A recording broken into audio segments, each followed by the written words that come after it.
សួស្តីបងប្អូនប្រិយមិត្តនេះគឺជារូបភាព highlight ឡើងវិញនៃការប្រកួតវគ្គពាក់កណ្ដាលផ្ដាច់ព្រាត់រវាងក្រុមបាល់ទាត់បឹងកេតជាមួយនឹងក្រុមបាល់ទាត់ព្រះខ័នរាជស្វាយរៀង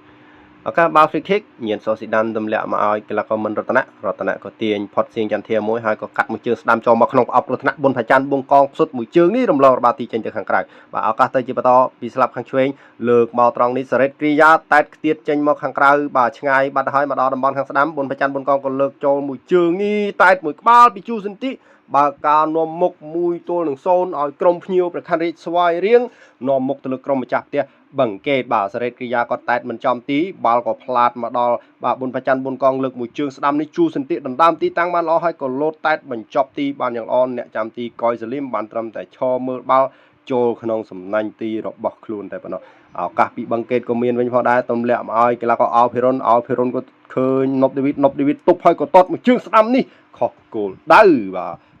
ឱកាសទៅជាបន្តពីខាងបឹងកេតទម្លាក់ឲ្យកីឡាករម៉ាត់នរុនក៏សុទ្ធមួយជើងស្ដាំបាទប៉ោងសំណាញ់ទីខាងក្រៅទេបាទម៉ាត់នរុនឱកាសទៅជាបន្តពីប្រខ័នរាជស្វាយរៀងគ្រីស្ទៀនក៏កាត់ចូលមកបានល្អប៉ុន្តែបុកជាមួយនឹងបង្គោលទីឡងចេញទៅខាងក្រៅខ្សែការពាររបស់បឹងកេតក៏ឃ្លៀបាល់ចេញឱកាសដាច់1-1ជាមួយអ្នកចាំទីពីម៉ាត់នរុនប៉ុន្តែការសម្រេចទីរបស់គេនោះគឺមិនចំគោលដៅទេរំលងរបាទី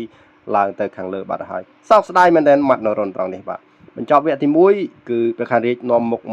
1-0វគ្គទី2ចូលមកដល់ក្រុមបាល់ទាត់បឹងកេតព្យាយាមដាក់សម្ពាធបាទទៅលើក្រុមបាល់ទាត់ព្រះខ័នរាជស្វាយរៀងម្ដងហើយម្ដងទៀតត្រង់នេះគឺជាឱកាសពីការសុទ្ធរបស់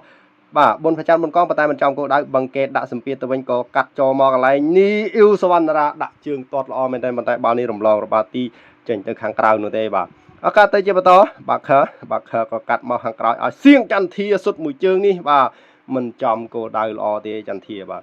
ឱកាសទៅពីគួយដានីសម្លឹងឃើញថៃឡឺក៏កាត់មកឲ្យស៊ីដានបន្ថែមមួយជើងស្ដាំរំលងរបាទីដូចគ្នាបាទខកខានឱកាសក្នុងការរកគ្រាប់បាល់ទី2ឲ្យព្រះខ័នរាជស្វាយរៀងលើកបាល់ជ្រុងពីម៉ាត់នរុនកាត់ចូលក្នុងប្រអប់គ្រោះថ្នាក់តែតមួយក្បាលនេះមិនចំគោលដៅសារជាថ្មីចេញទៅខាងក្រៅលោកអញ្ញាកដាក៏ប្លង់កញ្ចែបញ្ចប់ការ